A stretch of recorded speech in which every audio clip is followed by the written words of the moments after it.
This is Little Green Ghouls, and welcome back to Goosebumps Revisited, a series where I break down a classic Goosebumps book and any episode that goes along with it. I will also be telling notes for Goosebumps cliches and classic moments. This week, I'm excited to visit Smelly Summer. Well, not really. Thankfully, Stein scrapped that questionable title and went with the much better The Horror at Camp Jellyjam. Also, I have a bit of a cold, so sorry if I sound weird.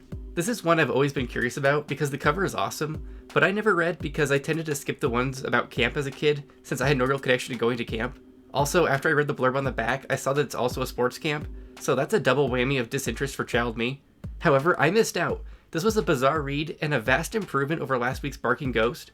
If you skipped this one too, you should go check it out. Like I just said, The Horror at Camp Jellyjam has an awesome cover. This unsettling grin is really winning me over, and I love how Buddy the counselor just looks full on unhinged. Wearing his pants up to his nipples is also a nice touch. I guess Jacob has modeled this one himself before painting it, which is cool to see. Camp Jellyjam has one of those covers that just has a lot to look at, and I've always appreciated that. The 2003 slime border is actually an improvement to me. As much as I love the teal, this purple slime border really enhances the picture and seems to focus even more on a deranged looking Buddy. I give this reprint 2 thumbs up. The 2009 cover is a lot of fun with the focus on King Jellyjam, but it kinda gives too much of the plot away. I thought it was fun finding out what the actual horror at Camp Jellyjam was, versus just telling me up front.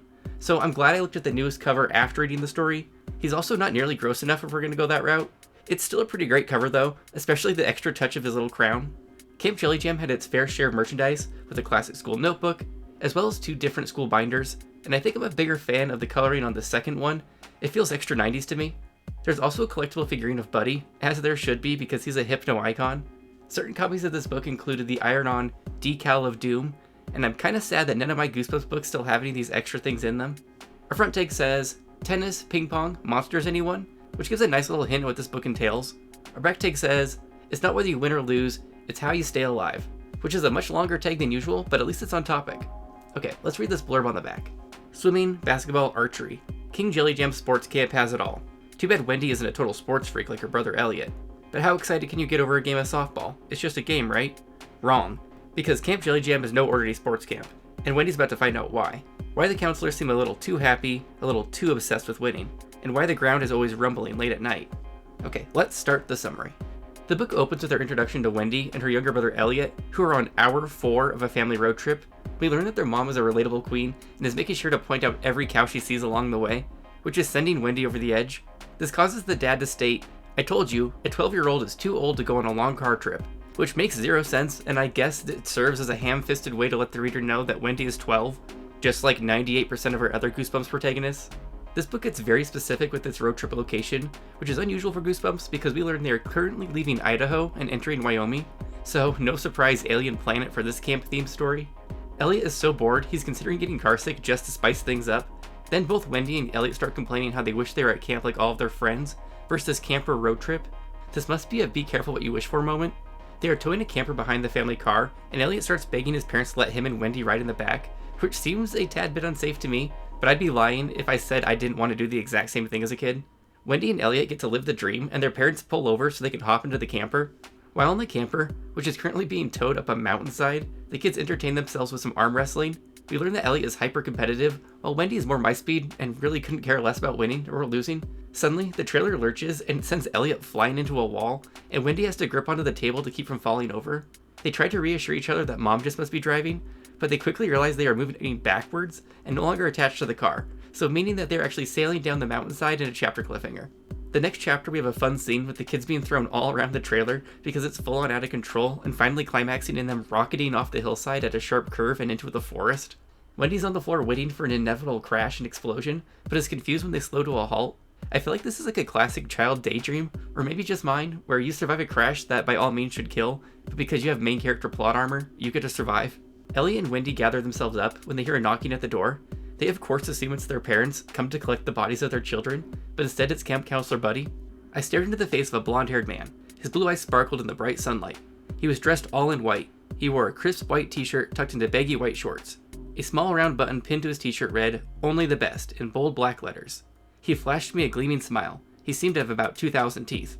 Buddy wants to know if they're scared from their ordeal, which Wendy readily admits, but Elliot claims he isn't because he's Mr. Macho.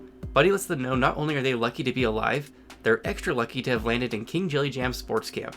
I have to hand it to Stein, throwing kids off the side of a mountain in a camper is a much more exciting way to send these kids to camp, rather than the typical introduction via camp bus ride. Buddy suggests they head over to the camp, but the kids are hesitant to leave the camper in case their parents come looking for them. Buddy assures them he'll take care of it, which we all know now is like code for we'll hide the camper and I'll trace with the kids. While walking into camp, Wendy notes that the camp banner has a mascot that looks like a piece of chewed up purple grape bubblegum, with a little crown to signify he is indeed royalty. Buddy's then like, you guys might as well just enjoy this camp while I locate your parents. Wendy rightfully finds this strange, but Elliot is on board because he's an idiot. We then find out this camp is my nightmare. We play all kinds of sports, Buddy replied, from ping pong to football, from croquet to soccer. We have swimming, we have tennis, we have archery. We even have marbles tournaments. This is like a 24-hour PE class. They notice 2 white buildings like on the cover, and Buddy lets them know that they're the dorms, one for boys and one for girls, and they're welcome to stay until their parents arrive. Wendy again notices a button on Buddy's shirt that reads, "Only the best," and I can only assume this means trouble. Elliot thinks this is a dream come true because they were just complaining how they wanted to go to camp anyways, and takes off running towards the camp. He certainly recovered quickly from his near-death experience. Wendy is left briefly alone when a little girl pokes her head from around a tree and warns, "Run away, don't come in." Wendy blinks and the girl is gone. Wendy then decides the best course of action is just to forget this interaction ever happened. Poor Wendy is a goner with survival instincts like this. She catches up with Elliot and Buddy, and we pass every sort of sport you can imagine being played by kids of all ages. They also pass more counselors, who all seem to be grinning psychotically like Buddy, but the kids all seem pretty happy. While touring the camp, Wendy drinks the Kool-Aid and decides she actually likes this camp, and hopes her parents can't find them for a day or two. She even thinks King Jellyjam is actually kinda cute. I was worried she was going to say this about Buddy when I first read this sentence, and I was thinking, Wendy, girl, your standards. Buddy continues to demonstrate something isn't quite right, because when Wendy asks where he's from originally, he freezes and realizes he can't remember where he is from, and seems a bit concerned that he can't. This conversation is interrupted by our introduction to Holly, who has black hair and bright purple lipstick, and she's the counselor for the girls' dorm. Buddy and Holly give each other a only the best dismissal, and off Wendy goes to explore the dorm with Holly. They check out the rooms, and Wendy notices how 90s modern it all looks, so I can only imagine it looks something like this. Holly leaves Wendy in her room and says, "Have fun," while Wendy is left wondering what she's supposed to do for clothes, and what she's supposed to do in general. As she's standing there contemplating the state of her life, she suddenly hears, "We've got her trapped in there. Let's get her," in a chapter cliffhanger. 3 girls enter the room with menacing sneers and move towards Wendy, only to declare, "Gotcha," and they all begin to cackle. Wendy's like, "What the fuck?" And they reveal she's the 3rd girl to join them this week that they've done this to, meaning 3 other girls have rotated through this room and disappeared. They formally introduce themselves, and we have Deirdre, Jan, and Ivy, with Deirdre taking on the role of the alpha. They've just got done competing in a sport of some kind and are racing to get ready for the next competition, a 4-lap race in the pool. Wendy's like, "That sounds fun, maybe I'll come down and splash around in the pool," and all 3 girls are horrified that she doesn't plan on competing.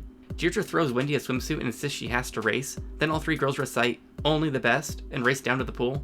This camp seems truly awful to me, so I'm kinda loving it. We jump to the pool, and Wendy's lined up with 24 other girls all waiting for the race to start.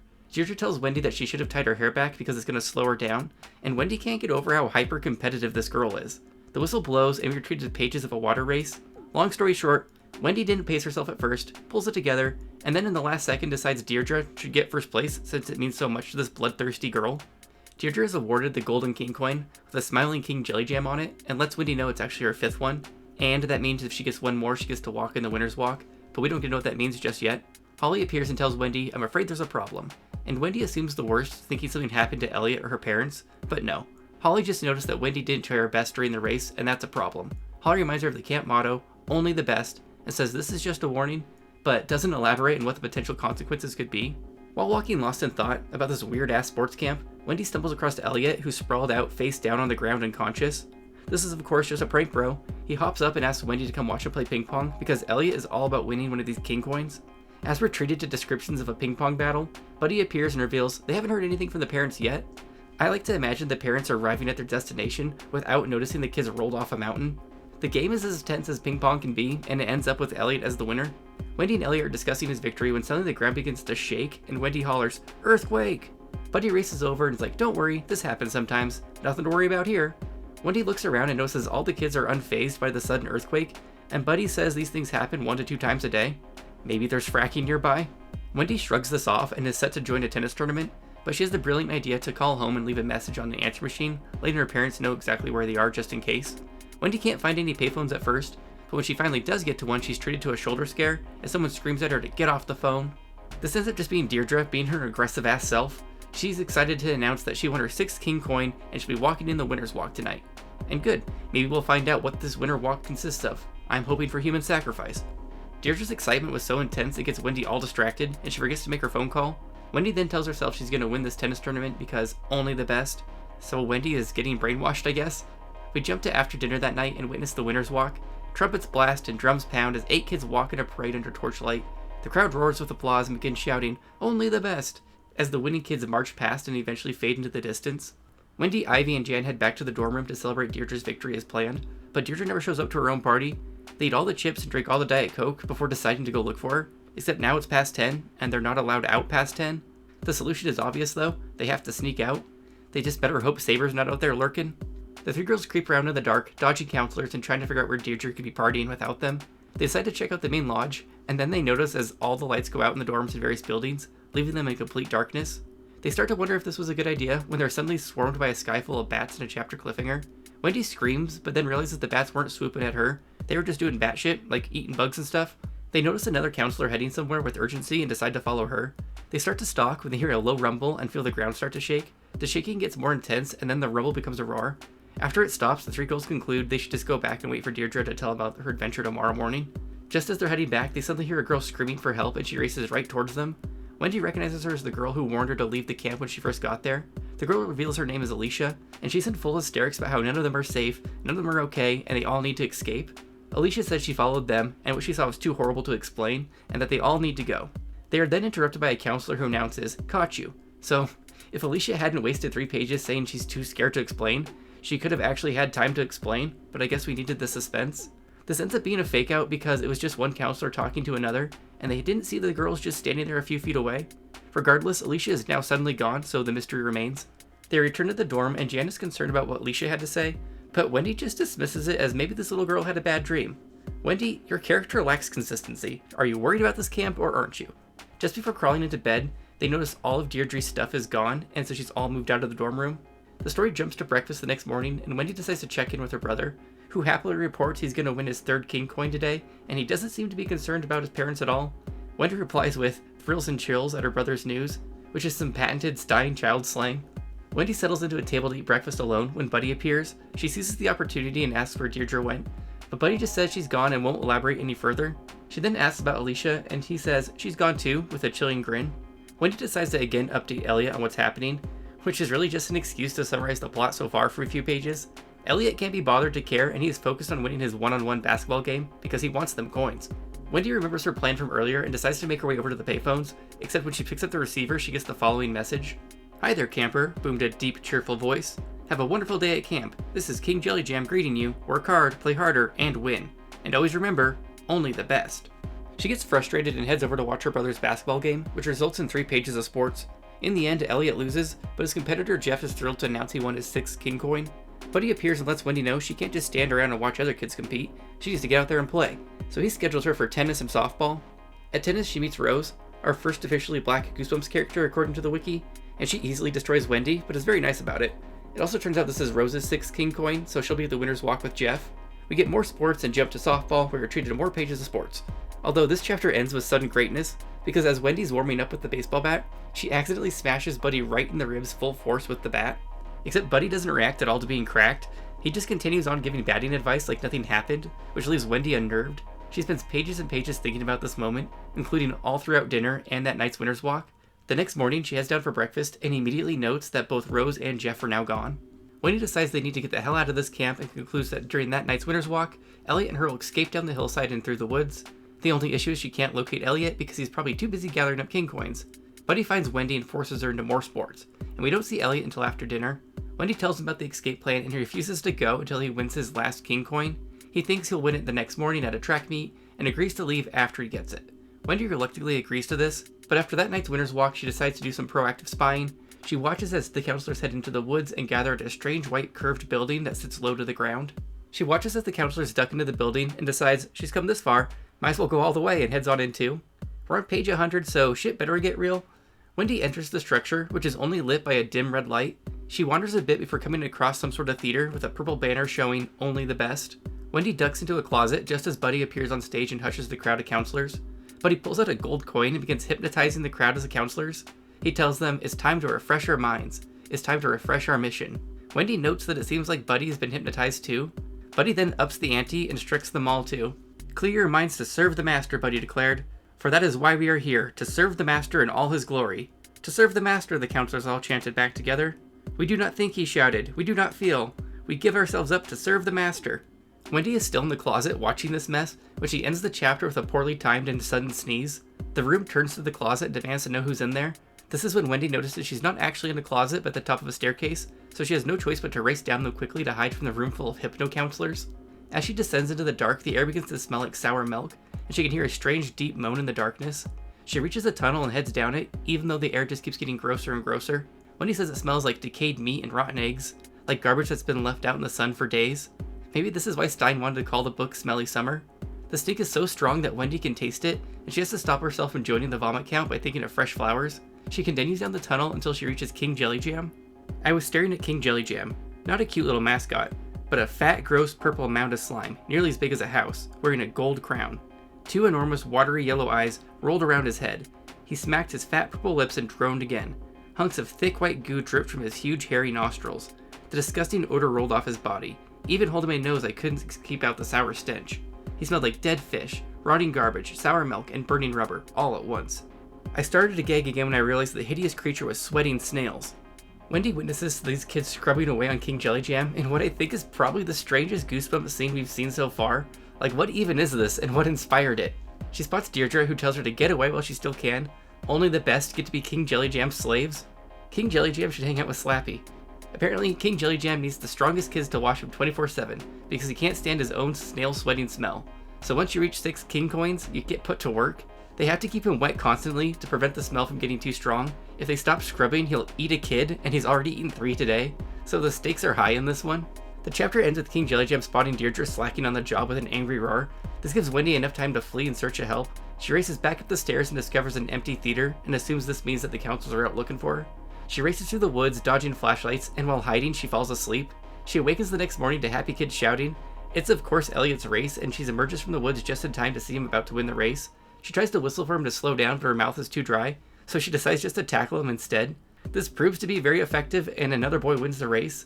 Elliot is pissed, but 3 counselors appear on the scene and try to capture Wendy. She grabs her brother and they race back into the woods. She takes Elliot into King Jellyjam's lair, and when they reach the scrubbing room, she shouts, "Everybody hit the floor now!"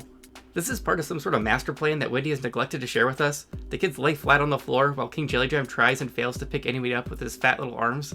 King Jellyjam really is gross. He has watery yellow eyes, bloated lips, 2 pink tongues, thick white slime dripping out of his nose, and black snails oozing out of his pores.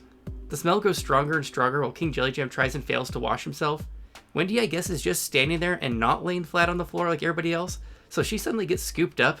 She kinda deserves to get eaten for just standing there after all of this.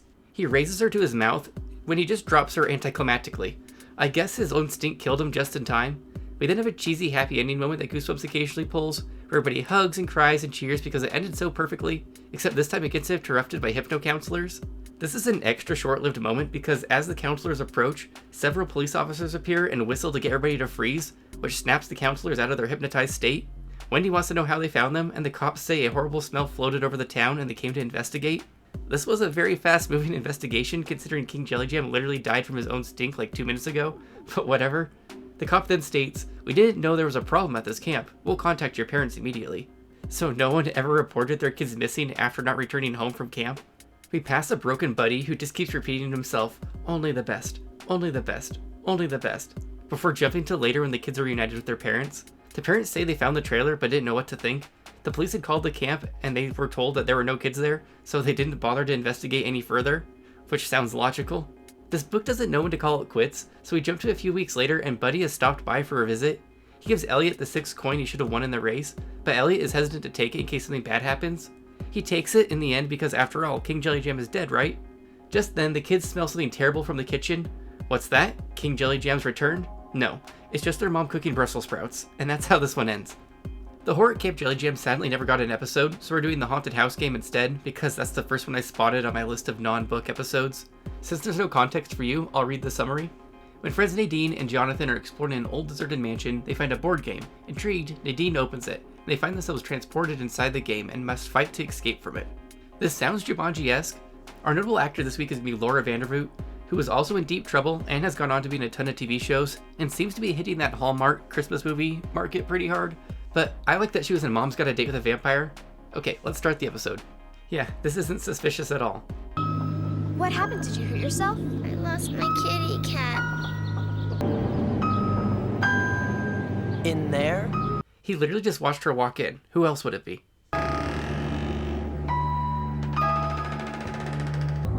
Nadine? Is that you? A shoulder scare. There you are. This episode isn't wasting any time, and we're getting right into the game with some special effects.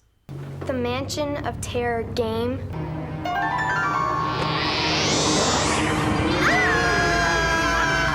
This game reminds me of the final trivia game in Banjo-Kazooie. I think we're in the game. What's happening? I told you. I think it wants us to play. This episode is just random ideas thrown at a wall, but it's enjoyable at least. Pay your last respects. Now what? Ah! Who's this guy? I don't know. Reader beware. Watch out. You might be in for a scare. Nadine is not afraid to get right in there. Are you crazy? We gotta find the finder. Where else do you want to look for him?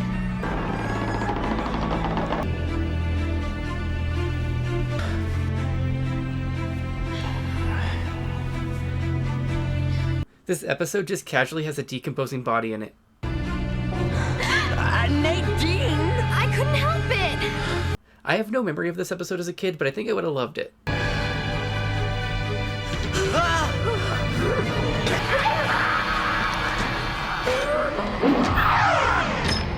Real scary. Perfect.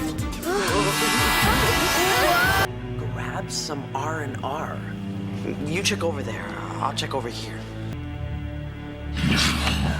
Jonathan, this thing just moved. I don't think I would have gotten the naming of R&R on my own. Rod and reel. R&R means rod and reel. I kind of think Nadine should sacrifice Jonathan. She clearly has a handle on this game without him.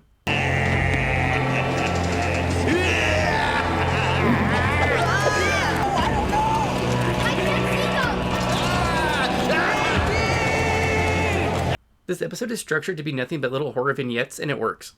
Rest in peace. We're dead.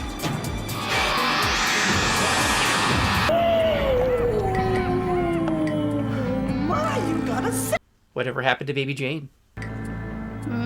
I do. My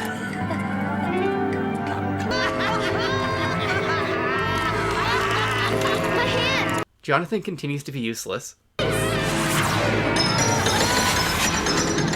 They fell to the floor. I really wanted him to walk on that digital bridge. Advance to go back. It's about time.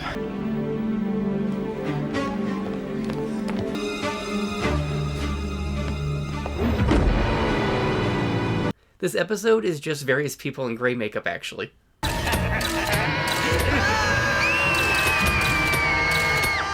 This kid just got eaten by dirty laundry.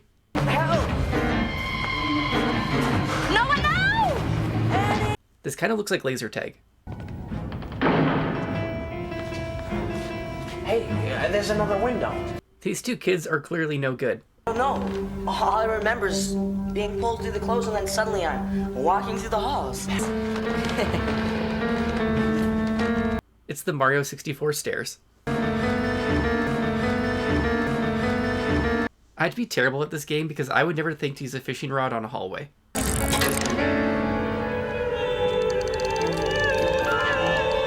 No flash photography, please.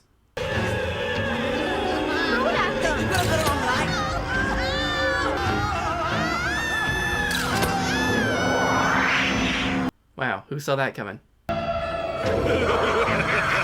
Well, that was lucky.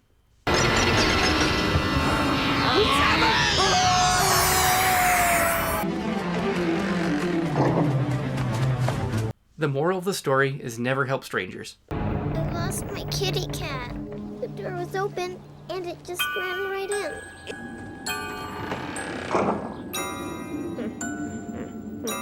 Overall, I thought the horror at Camp Jellyjam was easily in my top 5 Goosebumps books, which is pretty good considering it didn't have the added benefit of nostalgia for me. I just thought it had a lot of great moments, like Stein launching these kids off a mountainside in a camper. It also gets points for just being completely insane. Like, I did not expect this book to end with a secret cavern where kids are enslaved by a giant stinky purple blob monster who sweats snails and eats the occasional child. Having the counselors all be hypnotized and unnervingly happy was also a nice touch and added to the unsettling atmosphere of Camp Jellyjam. I'm going to give this one an easy 5 out of 5 slugs. I found this one enjoyable, even though there are multiple pages of sports descriptions, it still didn't bother me too much. Okay, on to our totals. The horror at Camp Jellyjam didn't have any vomit, asshole victims, or it was only a dreams, but it did have a couple of 90s moments. In Getting Jiggy with the 90s, we had 2 90s moments. These included payphones and old school answer machines. This raises our total to 119 jiggy 90s moments. In It's a Prank Bro, I counted 2 pranks. These included when Elliot plays dead randomly on the camp trail, and when Wendy first meets her roommates. This brings our series total to 74 It's a Prank Bros. We also had a return of the shoulder scare. This was when Wendy was making a phone call and rudely interrupted by Deirdre. This raises our total to 19 shoulder scares. The horror at Camp Jellyjam had quite a few chapter cliffhangers with a total of 16. I thought the cliffhangers were actually pretty well done throughout this one. This raises our Goosebumps total to 414. I can't think of any especially egregious clunky chapter cliffhanger endings, so there's no clunky word this week. Shocker ending. Our big twist for this book is that there isn't one. We are briefly set up for a King Jellyjam Part 2, but the stink just ends up being Brussels sprouts. This leaves our Goosebumps series total at 26. Well, that's it for the horror at Camp Jellyjam. I can't believe they skipped this one and Welcome to Camp Nightmare as a kid. Both of these books ended up being some of the stronger ones in the series. That's what I get for being a picky kid, I guess. Next week we have Revenge of the Lawn Gnomes, another one I've been looking forward to because I just find the whole premise funny. Let me know in the comments what you thought of the horror at Camp Jellyjam. What are your favorite Goosebumps camp books? How many king coins would you have earned? Also, what do you think of my horror camp clips this week? Anyways, as always, thanks again for watching, and make sure you subscribe for the pride, the love,